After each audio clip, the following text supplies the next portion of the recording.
talking, and hopefully I can get you out of here on time, all right? So this is the last slide from last time. I just wanted to show it to you because I didn't show it to you last time. So remember that last time we talked about two types of inheritance, interface inheritance and implementation inheritance.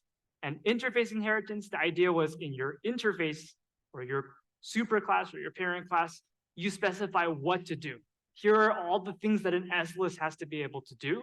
And then when you inherited or implemented that class, you overrode all those blank method signatures by saying how to do things.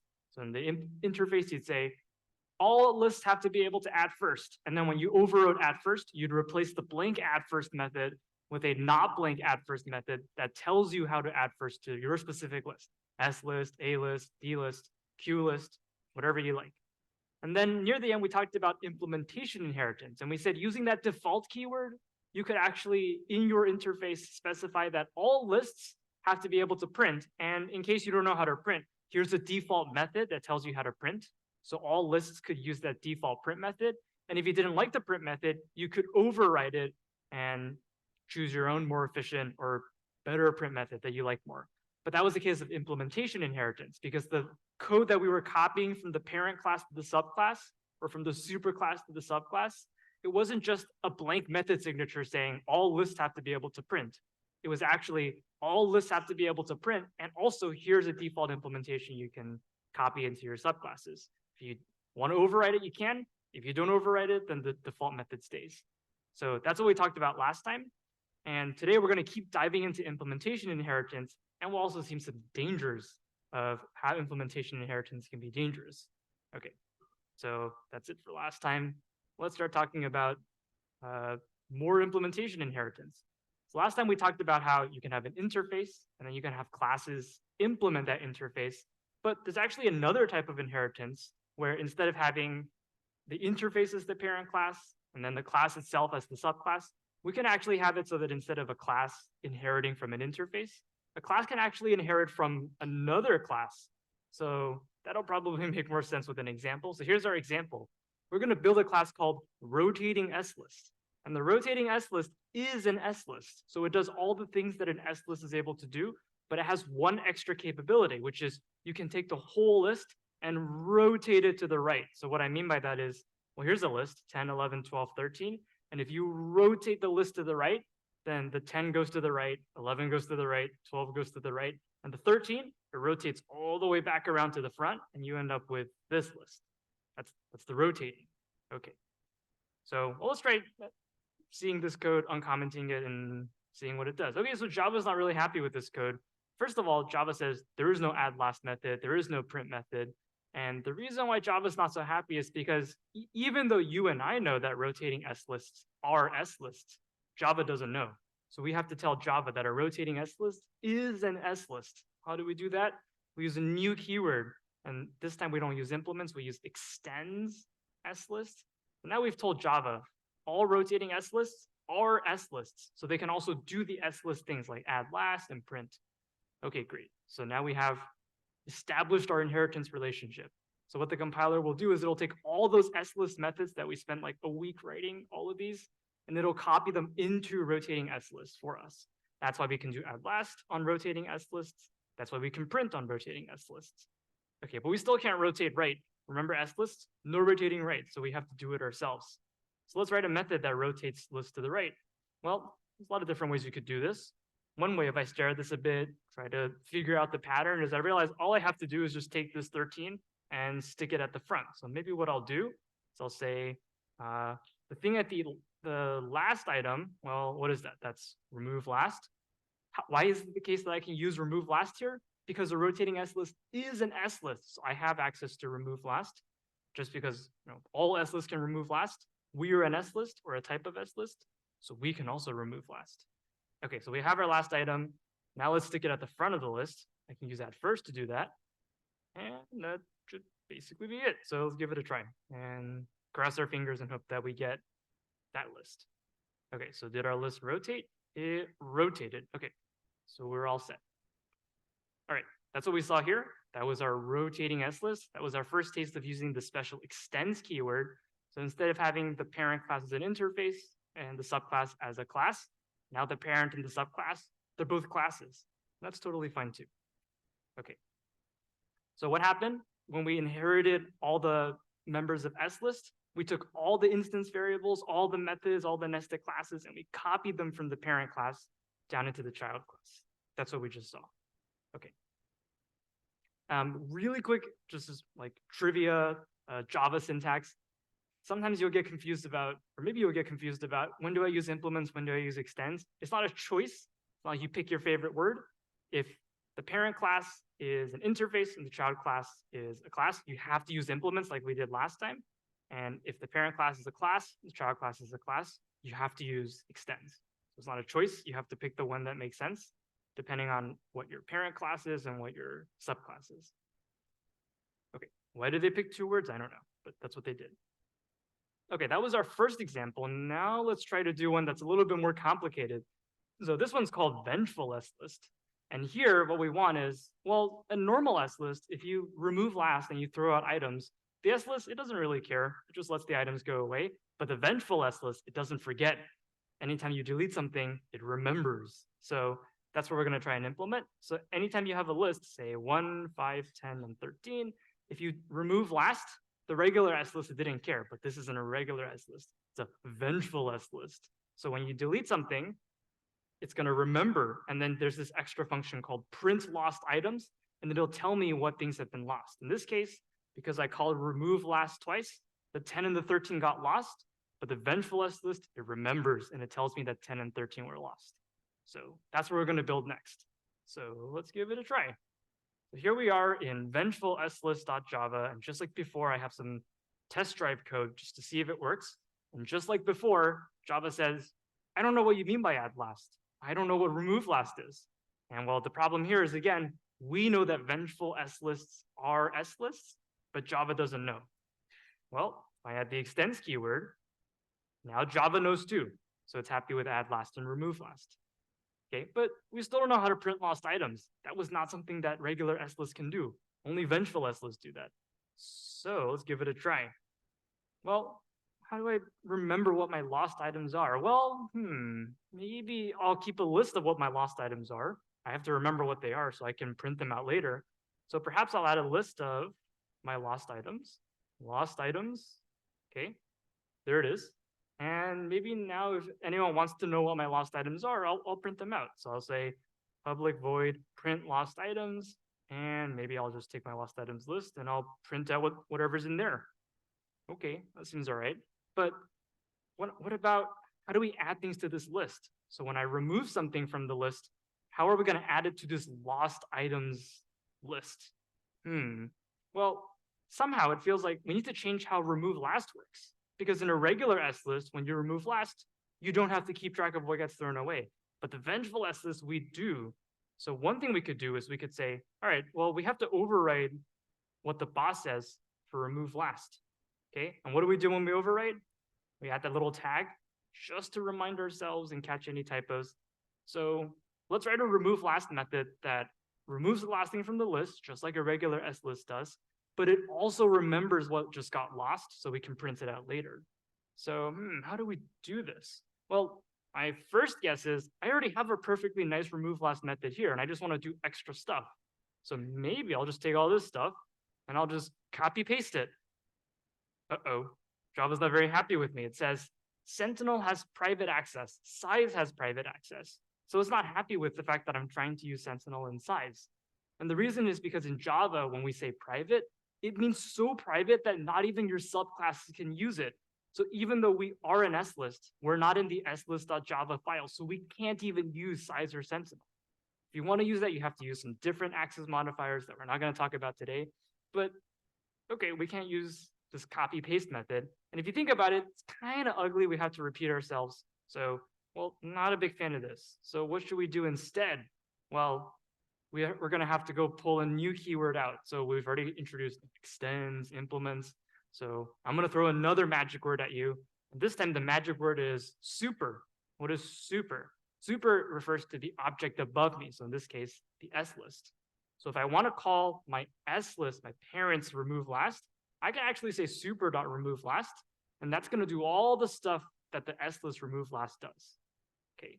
we also noticed that the slist remove last, it returns something. So I'm just going to go ahead and take that thing that it returns, and well, I'll throw it in a variable. Works great. So now I have removed the last thing from the list, and I've also assigned it to a variable. That's great.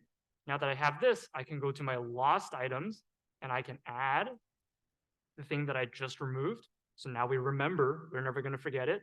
And if you remember, remove last, it's got to also return that item. So we will return it. Okay, looks good. Let's give it a try.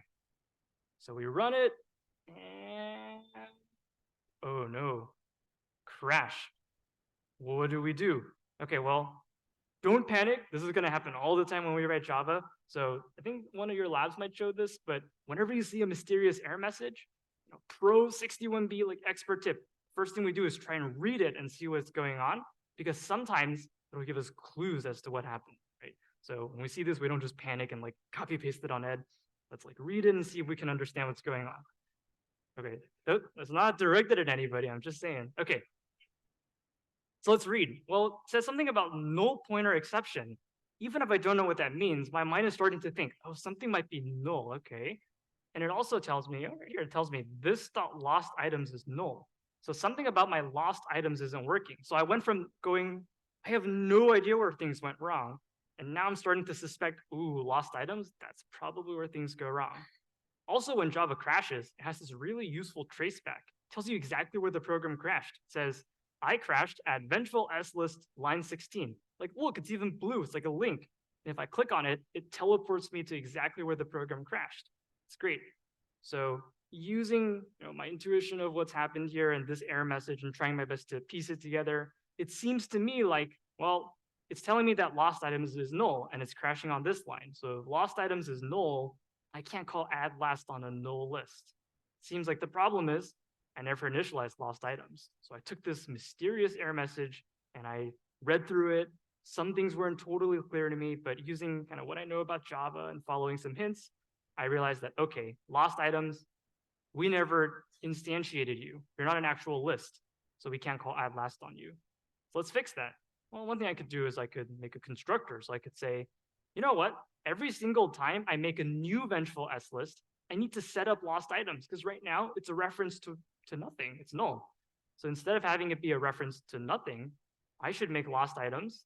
Every single time I create a new vengeful S list, I should make lost items a reference to a new list. I should take lost items, point it at a brand new list. Now that it's a brand new list, I can add things to it. So that turns out to work better, I hope. And if it doesn't, we can read more error messages. Let's take a look. 13 and 10, those are my lost items. Okay, excellent. So we did it. We wrote our vengeful S list. Now it's going to remember all the items. They're going to come haunt us at night. Okay, so that was our vengeful S list. Okay, and remember, we use this new super keyword so that instead of copy pasting all that remove last code, which it doesn't work because of the private access modifier, and it's also not really clean because now I'm copy pasting code all over the place. Instead, I was able to use the super keyword to say parent class S list, do the remove last stuff, and then I will tack on some extra functionality, like adding to this deleted items list. Okay, so that was our vengeful S list. I'll pause for quick questions. And remember, you can always bother Justin for questions too. Yeah.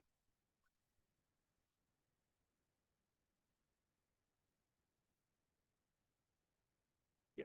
Yeah, there was a question of what if I want to use the add last method, but I don't want to use all of it, just some of it. You might have to change the way that you're implementing things. Maybe you want to have one interface and you have S-list and vengeful S-list both inherit the interface. That's an option. But you can change the design if you have a different subset of things you want to use. It's a good question though. Yeah.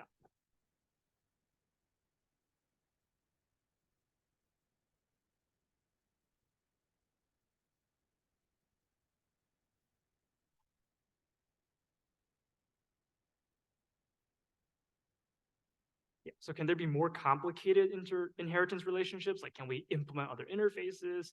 Can classes implement and extend things at the same time? There are more complicated ones. We're not going to show them in this lecture because we're introducing implementation inheritance for the first time. But if you're curious, you can come talk to us afterwards. And there are more complicated relationships you can build. Yeah.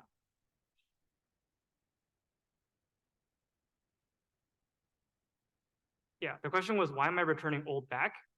Where's my here, because it says when I remove last, I should delete and return the last item. So that's just what S-lists have to do. Good question, though. Okay, I'll take one more. Yeah, there was a question about constructor super. Great question, because you have just brought me into my next set of slides, which is about constructors. Okay. Foreshadowing. Okay, so constructors, they're kind of weird. This is not really the most interesting topic. I mean, look, Josh even says it's boring, but it is important. It'll trip you up sometimes, so we have to talk about it. Okay, so constructors, as someone mentioned, seems like if we just instantiate deleted items, that might not be enough. So let's use the debugger. Another, pro 61B tip is the debugger is really great. And well, let's see what happens when I create a new S list. So here I'm creating a new vengeful S list. So I'll set a breakpoint there, and I'll run my debugger, and the debugger will tell me what lines of code are executing. That's what it's really good at. So I stop, I run the program, I run, and then I stop here. And I want to see what happens when I create the new vengeful S list. So I could step over, but if I step over, the list will be created, and I'll be on this next line. I don't want to step over. I want to see what's happening in this vengeful S list constructor. So I'm going to step into and see what's going on. So we step into vengeful S list constructor, and we find ourselves here at the vengeful S list constructor. No big surprises. We're creating a new vengeful S list. So we're going to be in the constructor. And well, let's step into again and see what happens next. So, well, we think we're probably just going to step one line over, but instead, we step into and we find ourselves in the S list constructor all of a sudden. And turns out in here, what do? We set up the size, we set up the sentinel, and then we pop back out to the vengeful S list constructor where we set up the lost items, and then we return and we finished creating our vengeful S list. So what just happened? Well, what happened is when we created the vengeful S list and we called its constructor, we also called the parent's constructor, the S list constructor. And that's the right thing to do, because remember, when you're creating an S list, we don't want Sentinel to be null. We want Sentinel to be that faithful companion that we create. And when we create a brand new S list or a brand new vengeful S list, we don't want the size to be uninitialized. We want it to be 0. So it's a good thing that when we create a vengeful S list, we go back to the parent's constructor, set up all the things that an S list needs, and then come back to the vengeful S list constructor and set up all the things that vengeful S lists specifically need. So another way of saying that, if that was a lot of word salad, is if every vengeful S list is an S list, then when we're creating new vengeful S lists and we're setting up a new one for the first time, that's what constructors do, we should also set up just like an S list, or we should set up the vengeful S list just like an S list. The sentinel can't be null, the size can't be uninitialized, so that's a good thing. And Java has this rule, which is that if you don't specify that you want to call the parent's constructor, Java will do it automatically for you. That's what we just saw. If you want to make it explicit and remind yourself that, yes, I'm calling the parent class's constructor, you can add the super keyword, and the super keyword says, go to the parent class, call the constructor. So these two, they do the exact same thing.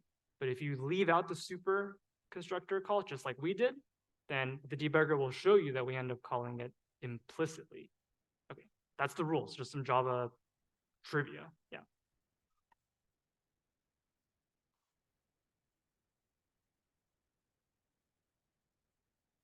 Ooh, loud. They spoke up.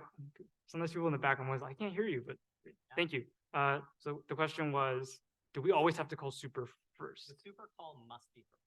If it is not, then there will be an implicit super call, and it will cause compiler error on the second super call. Ooh, wisdom. Okay, so the answer was, if you try to call super later, it's still going to call super first, and then if you call super again, it'll complain. So super always has to come first. Seems like that's also what it says here. All constructors must start with a call to the super class's constructor. It's a good question. You can't choose a different super call. Okay. Yeah. That's the next slide, Justin. Don't get in front of me. Okay. So one more little constructor gotcha that might trip you up sometimes, which is sometimes you have multiple constructors. Like, let's go back to S list. Remember, we had 2 constructors. One of them was for empty S lists, and one of them was for S lists with items. And so if you don't specify, Java will always default to the one with no arguments. That's the default constructor. So that's this one. And this can cause problems if you don't remember to do that. So for example, let's say I'm in vengeful S list, and I don't just want to create blank vengeful S lists, maybe I want to have a second constructor, and the second constructor takes in an item. So now I'm creating a vengeful S list with a single item inside. And if I forget to call the super keyword like this, then we're going to have problems, because if I try doing this, I create a vengeful S list with a single item, and I try debugging this all over again, well, I hope you're really excited for this. Well, what happens is we're here, okay, we step into, we're in the vengeful S list with one item constructor, because I want item X to show up in the new vengeful S list. And I step again, and uh-oh, I'm in the wrong constructor. I want to call this one. I want to create an S list with one item. So if it's ever the case that you want to use one of the non-default constructors, the ones that take multiple arguments or non-zero number of arguments, then you have to explicitly say, I want that constructor with one argument. So that's super of X here. Okay. Again, it's not super interesting, but it's something we have to keep track of, because Java automatically calls the parent constructor for us. And if we're not careful, we might call the wrong one. That's what this slide says. Okay. That's how constructors work. Again, not the most interesting topic, but something that trips everyone up now and then. So good to have it in our heads. Okay, that's it for like new Java syntax for the day. So I'm not gonna like explode your brains with too much more. Let's get a bit philosophical and talk more about implementation inheritance, what's good about it, what's bad about it, and how it looks in Java. Okay. So one pretty cool thing about Java is that, remember, it's a very object-oriented language. It really cares about objects. And it turns out that every type in Java, every class you create extends object. So what's object? It's the default thing. It's baked into Java. You can't get rid of it. And so even when we created something like an int list or a dog, when we wrote the dog class in lecture 2, we didn't say dog extends object, but it nonetheless extends object implicitly. So even though you don't explicitly say that something extends object, it still extends object. Everything is an object in Java. That's pretty cool. And if everything extends object, that means that any methods in object get copied to all of the subclasses, which is every class ever. So what are the methods in object? Let's take a look. All right, well, that's a lot of methods. So all of these methods, when you create a new class, I create a dog class. And as soon as I create the dog class, all of these methods get copied from the object class into my brand new dog class. That's pretty cool. There's a lot of these. We're not going to talk about all of these. Some of these are just straight up outdated and we just can't get rid of them. But the ones we'll talk about in this class are these three. So stay tuned later this week or next week, and we'll talk about these. But just so you know, everything extends object. And we'll dig into that a bit more next time as well. Okay. That was one neat feature of implementation inheritance. Now, this is a bit of a, now we're going to start talking about like the dangers of implementation inheritance. So one danger is that, well, remember, when we use inheritance, we should only use it for these is-a relationships. If you're a grammar freak, you can say hypernym, hyponym. If you're like me, we think about is-a relationships. Like a vengeful S list is an S list, or a poodle is a dog. And sometimes it's really tempting, especially if you're new to inheritance, to use it for has-a relationships. So to use another animal example, cats have claws, right? So a cat has a claw, but a cat is not a claw. So we should not say that claw extends cat. Okay, and you're like, well, that sounds really silly. Why would I ever say that claws extend cats? But here on this slide is an example that is more tempting, and in our opinion, it looks really bad. So what's a set? A set's a new data type. Maybe you've seen it before. It's an unordered collection of objects where there's no duplicates. So if I create a set and I say like add potato, add potato, add potato, there should only be one instance of potato, and there's no particular order. That's the set. We'll see it some more later as well. And so you can imagine one way to build a set is to use an S list. So a set has an S list. I can use an S list to build a set, and I just have to change the way that my list works so that I don't have any duplicates. That's great. But the temptation that you don't want to do is don't say set extends S list, because a set is not a list. If you say that a set is a list, you're saying that it can do all the things that a list can do. What can list do? List can get the ith element. But in a set, there's no order, so there is no such thing as getting an ith element. So suddenly things start to get really weird, and we'll talk about this some more later as well once we get more into sets. But this is really gross, right? Suddenly, like sets, they should not have any order to their elements. But if you say that a set is a list, you're saying that you can get the ith element out of a set. And that doesn't make sense for sets. So We don't like this, so don't get tempted to say set is a list. It's not a list, but you could certainly say a set has a list and then use a list to implement a set. So that's the difference here. Okay, so potential danger, don't do that. Well, here's another example from real Java, which is pretty funny. So here's another data type that we'll start seeing a little bit sooner. It's called the stack. And the beauty of the stack is that it's really simple and plays into a lot of computer science theory ideas. I'm not going to talk about it right now, but the stack is a really beautiful data structure because there's only two things you can do. You can push things on the top. So there I'm pushing 6. There I'm pushing 2. And you can pop things off the top. So now I'm popping the 2 off the top, popping the 6 off the top. Wonderful animations. Okay, so that's it for the stack. And the beauty of it is it's so simple. You push things on the top, you pop things from the top, and that's it. There's nothing else you can do to modify the stack. It's a really simple, really beautiful idea. But when the Java designers made the default stack in Java, like the actual stack that you can get, they made this mistake, which is they said a stack is a list. So yeah, they use some multi-generational inheritance, but basically they said a stack is a list. That's a problem. It's better to say a stack has a list because I can definitely use a list to implement a stack. But they said a stack is a list. And that's a problem because now you've given the programmer all of those list methods, even though we said that a stack should be this really basic thing that only has push and pop. So by saying a stack is a list, now I've inherited all these methods that really should not have been inherited. So what does that look like in pictures? Well, stacks are supposed to be really simple. You push, you pop, that's it. Those are the only ways to interact with it, and it's really a beautiful, simple data structure. And you can build it using a linked list. A stack has a linked list, but it is not a linked list, right? And so that was this, like simple nail clipper, push, pop. But because we said a stack is a linked list, we've inherited all these ridiculous methods. And suddenly that thing that should have been a really beautiful push and pop, now I can do like add, contains, ensure capacity, last index of, like what is any of this stuff?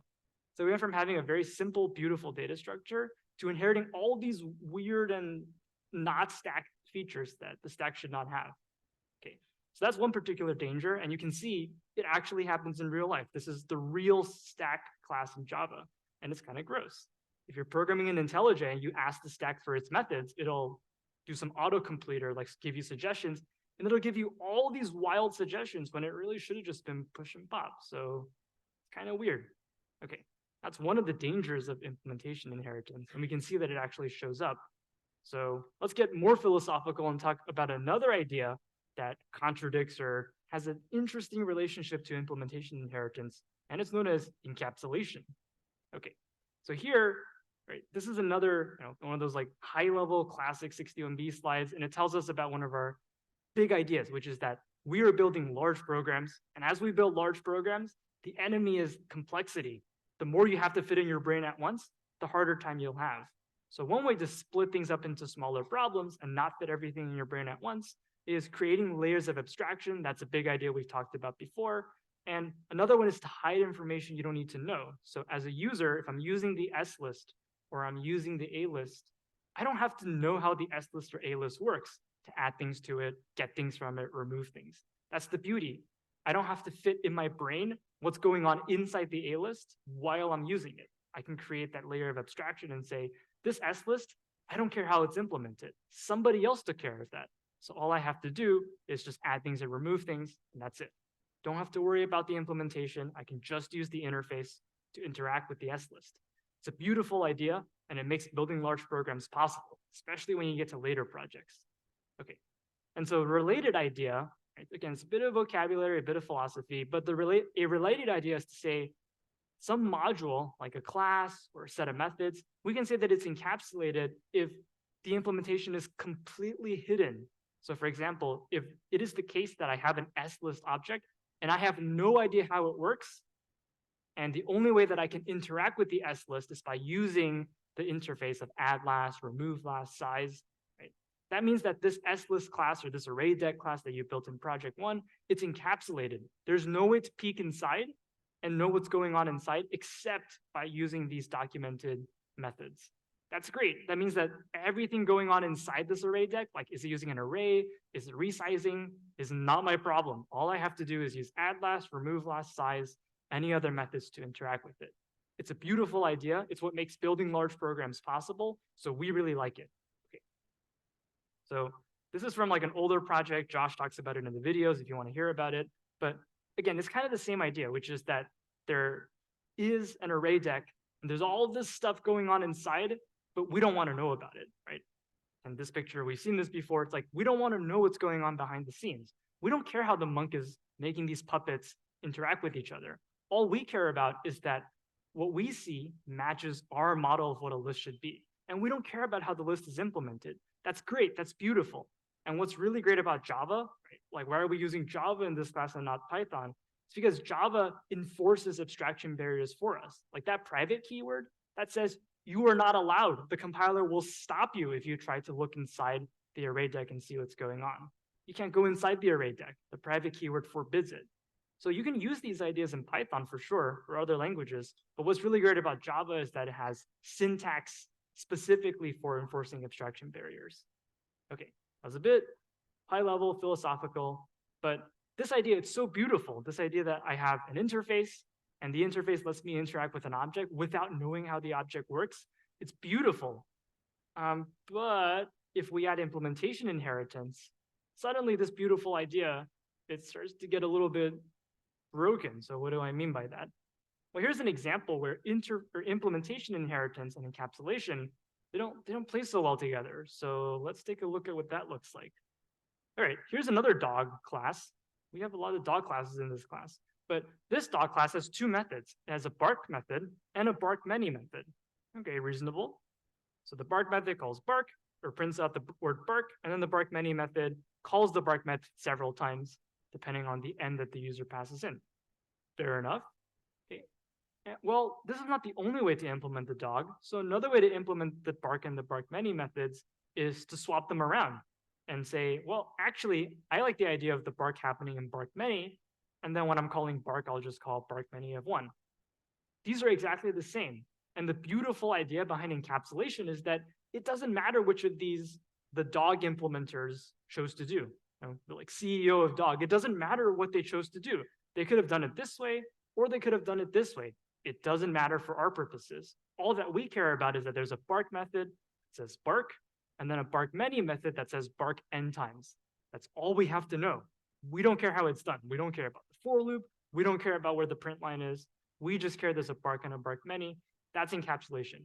Beautiful idea. You can imagine this dog class could be incredibly complicated, and we don't have to know about how it works. All we care about is that it follows the interface that we expect. Okay, but now let's throw in some implementation inheritance and see what happens. Okay, so I'm going to create a new subclass of dog. So this class extends dog. I'm doing implementation inheritance, and I'm going to call it verbose dog. And so the verbose dog method, or the verbose dog class, it's going to have a new bark many method. I'm going to override what the boss says. So when I extend dog, I'm going to copy the bark method down, copy the bark many method down. Then I'm going to override the original bark many method and make my own. And this one will say it's a verbose dog. So it's going to say, as a dog, I say, and then it's going to bark. Okay, great. So let's think about what this would do. So suppose I called verbose dog spark many method with n equals 3. Let's give it a try.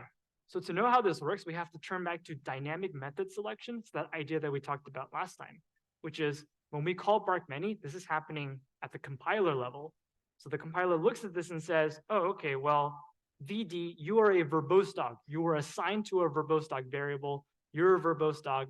When I call the bark many method, I'm going to use the verbose dog spark many of 3. So it's going to print, as a dog, I say, then it's going to call bark in a loop. Okay, well, now it's time to call the bark method of verbose dog. What is the bark method of verbose dog?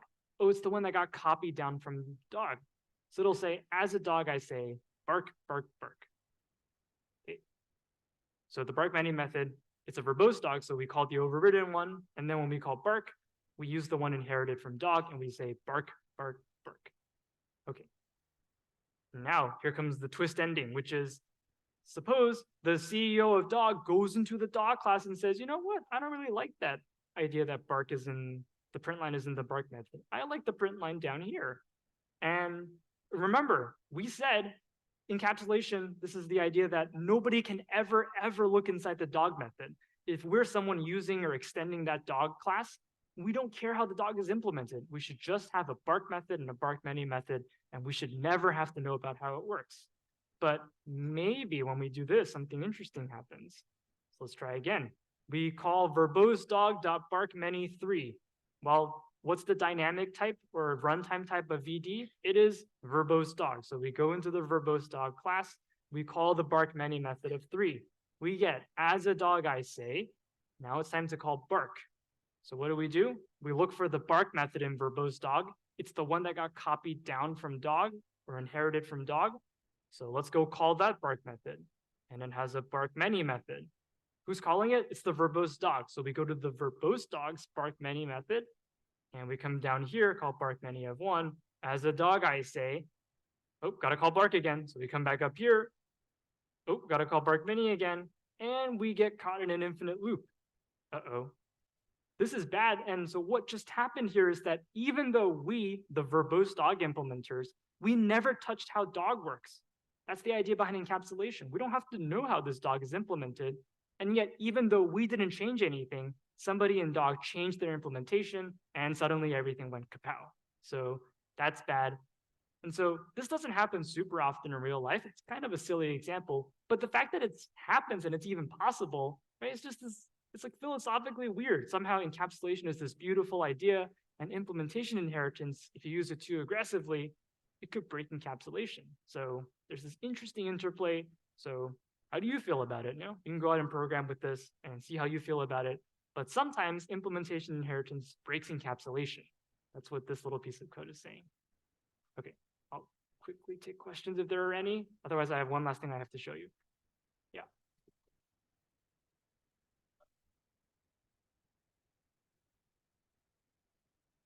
Yeah, that's a great question, which is when I came over here to bark many 1, how come I didn't call the bark many method in dog? Remember that when we want to call a method, the method that we call is determined by the runtime type, the one at assignment. And so VD, you were assigned to a verbose dog object. And because VD was assigned to a verbose dog object, we call the bark many method in verbose dog. It's a good question. And it is what makes this demo kind of weird. Okay. All right. Okay, I guess I have 2 last things. I told you this lecture was kind of long. So I'm not going to go over this puzzle in too much detail. It covers a bit more of the dynamic method selection idea, in case you're still not super comfortable with it, which is fine. It's a tricky topic. But we've seen this before, so I'm not going to go over it in too much detail. But if we look at, say like this line of code here, well, S1, what is the runtime type of S1? Because we use the runtime. Let me do this in 2 passes, just like I did last time, just so I don't confuse you any further. So remember, when we run this program, we make 2 passes through it. The compiler makes a pass, checks all the types, makes sure they look good, and then the runtime goes through and actually runs the program line by line, calls the methods, and things actually happen. So the compiler, it just reads the program and checks that all the types match, and then the runtime, it actually makes the program run. So as the compiler, I go through and I check. SL, well, what is your compile time type? The compiler, it looks at declaration. It doesn't look at assignment. It just looks at declaration, and it says S1, you are an S-list type. Why? Because you were declared as an S-list. That's what the compiler looks like or looks at. The static type or compile time type of SL or S1 is an S-list. And so S-lists, can they add last? Yes. So the compiler is happy with this line. S1 or SL, can you remove last? Yes. S-list can remove last, so we're happy with this line. So that would be what happens when we go through this line by line. We check all the lines and make sure that the compile time types make sense. We have no idea what SL actually is. Is it an S-list? Is it a vengeful S-list? Is it a rotating S-list? We have no idea as the compiler. We just look at the declaration and say, oh, it's an S-list. You can add last. You can remove last. This program looks okay to compile, so I will compile it. And then when the runtime comes around, that's our second pass through the program. Now we look at assignment. So we say SL, doesn't really matter what you were declared as. What are you actually? Well, you are actually a new vengeful S-list. So your dynamic type is vengeful S-list. You were declared as an S-list, but you're actually a vengeful S-list. So when I call the add last method, I use the vengeful S-list add last method. And when I call remove last, I use the vengeful S-list remove last method. Okay. I guess one thing I messed up here is when we call add last, we use the vengeful slist add last method, but the vengeful slist didn't override, so it uses the add last method that was copied down from its parent. Okay, that was these two lines. Now let's go back and think about the compiler and go through this whole thing. So here we go all the way through. We did s add last, s remove last. Now let's do this line down here. We are the compiler. We only look at declaration. So as the compiler, I say SL. Sorry, I have no idea if this is an L or a 1. We'll have to look it up afterwards. But this variable right here, we're the compiler. So we just check the declaration. slist, S. That means that whatever this variable is, you are an slist. That's all that the compiler knows. It doesn't check anything else. It just says you are an slist. Then we come down here and we say slist dot print lost items. Well, can an slist print lost items? Well, sometimes, but not always. Not all slists have to print lost items. In fact, all the slists that aren't vengeful can't print lost items. So that's a problem. The compiler looks at this and it's not very happy with this. It says, SL, you are an slist object. That's all the compiler knows. It looked at declaration and it says, can you print lost items? Well, in fact, sometimes you can, but not always. So I'm not happy with this line of code. So the compiler will throw an error. It will not let this program compile. Okay. And similar thing down here, which is it says, okay, well, SL, you are an slist. What kind of slist? I don't know. I'm the compiler. I don't check that. And I'm trying to assign an slist to a vengeful slist. Well, if this slist is not vengeful, maybe it cannot go into a vengeful slist memory box. So the compiler is not happy with this. And the reason why is because the static type doesn't match the method that we want to call. Okay, let's take a look at that in some more words. So basically, another way you can think of the compiler is like it's really careful. It doesn't want to do things if it's not guaranteed to type check correctly. So when the compiler checks types, it's super cautious and it looks really carefully at all these lines to make sure that if I say sl.print lost items, it had better be the case that this sl static type or compile time type, it had better have a print lost items. And if it doesn't, then I'll complain. That's what the compiler does. You can also think of this for these assignments. So for that second line, here's how I look at it, which is anytime you're assigning something using this equals operator, you have a right-hand side and you have a left-hand side. So what the compiler is going to check is that it's going to check that the types are compatible. So for example, we look up here. What is the compile time type of the right-hand side? Vengeful slist. The compiler looks at this and says, okay, this is a vengeful slist. And then the compiler looks at the left-hand side and says, what type is this? We look at the declaration and the declaration says, oh, this is an slist. So is this assignment allowed? Can I assign a vengeful slist to an slist? Well, a vengeful slist is an slist, so this assignment is okay. Vengeful slists are slists, that's all right. But now we come down to this one. And again, we look at the right-hand side. What compile time type are you? The compiler looks at this and it says, oh, slist. Then we look at the left-hand side and we say, what compile time type are you? We look at the declaration and it says vengeful slist. Is an slist a vengeful slist? Well, sometimes, but not always. Maybe it's rotating. Maybe it's not vengeful. So if the slist is not always a vengeful slist, then the compiler is not happy with that. It's not going to let this run because sometimes this is not going to work. So that's the danger here.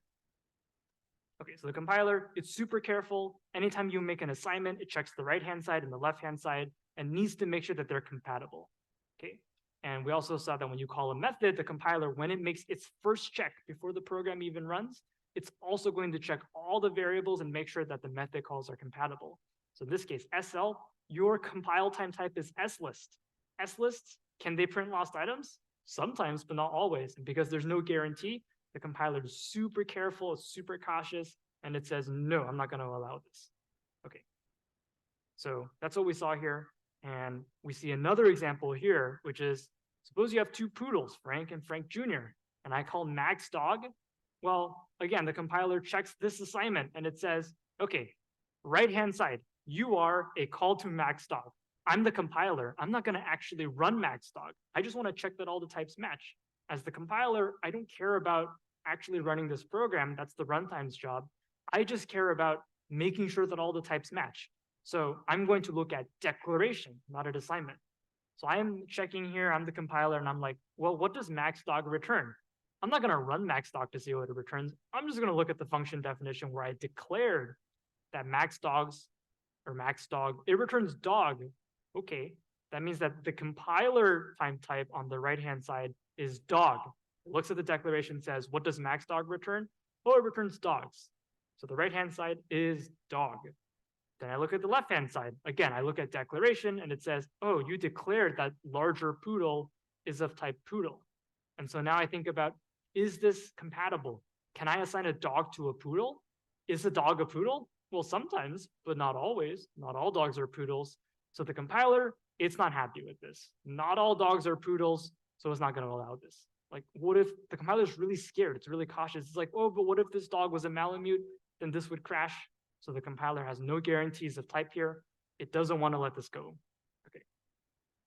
But if we look at this code, the compiler seems to, like, it's really cautious. It's not really sure about maxdog. But if we read this, you and I, we're pretty sure about this maxdog function because we know that Frank is a poodle and Frank Jr. is a poodle, and the max of Frank and Frank Jr. probably a poodle. So you and I are pretty sure, but the compiler is not so sure. So one thing we can do, if we are pretty sure and the compiler is not very sure, is we can trick the compiler. We can tell the compiler, you know, you're being too cautious. Like, you know, don't be such a wimp, you know, and you know, you and I, we both know that maxdog returns a poodle. So let's give the compiler a hint or tell the compiler, you know, don't be so careful. Everything's going to be okay. Don't worry. This thing will return a poodle. And the way that we do that is by using this new syntax called a cast. So what is the cast? We just throw in some types in a parentheses in front. And what this says is when the compiler looks at this maxdog, if it just said maxdog, the compiler would look at the dog function and say, oh, this is a compile time dog. But if you add this poodle cast, you're telling the compiler, no, it's okay. This is going to be a poodle. So treat this expression like a poodle. Don't worry about it. Everything is going to be okay. And when I run this, now the compiler allows this because it says, okay, the user has explicitly told me that this expression on the right-hand side is a poodle. That's what this cast says. And is a poodle a poodle? Yes. So the compiler now is happy with this. That's what the cast does. It secretly changes the compile time type of a variable based on what the user provides. So this can be useful in cases like this, where you and I both know it's a poodle, but the compiler wasn't smart enough to know that this maxdog would return a poodle. However, this can be dangerous because imagine if you weren't comparing two poodles, but you were comparing Frank and Frank Sr. Frank Sr. is the big Malamute from lecture 2, right? It's 100 pounds. So now we have a problem, which is if we try the same cast from before, you and I, we are telling the compiler, hey, don't worry, maxdog, it's going to return a poodle. Don't worry about it. Everything's going to be okay. I know you think it's a dog, but I promise you it's a poodle. But what happens when we run the program and go through the second pass? Trouble, because maxdog, it actually returns Frank Sr., who is not a poodle. And when you take something that's not a poodle and try to assign it to a poodle, the runtime is going to crash and say, no, you cannot assign a Malamute to a poodle. That's not allowed. So that's the problem with casting. Sometimes it's useful when you and I both know that something is a poodle and the compiler is too cautious to accept that, we can give the compiler a hint and say, don't check so carefully. It's a poodle, trust me. But if you tell the compiler, hey, trust me, it's a poodle, don't worry, and it's not a poodle, then we run into trouble. So that's what this slide says. Any questions on casting? Yeah.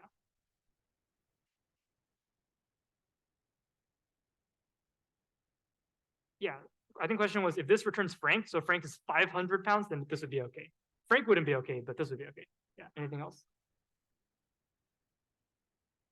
That's a good question, which is, do most runtime errors come from casting? I'd say they come from a variety of things, depends on your context. Like we saw a null pointer exception from earlier, so it's not guaranteed.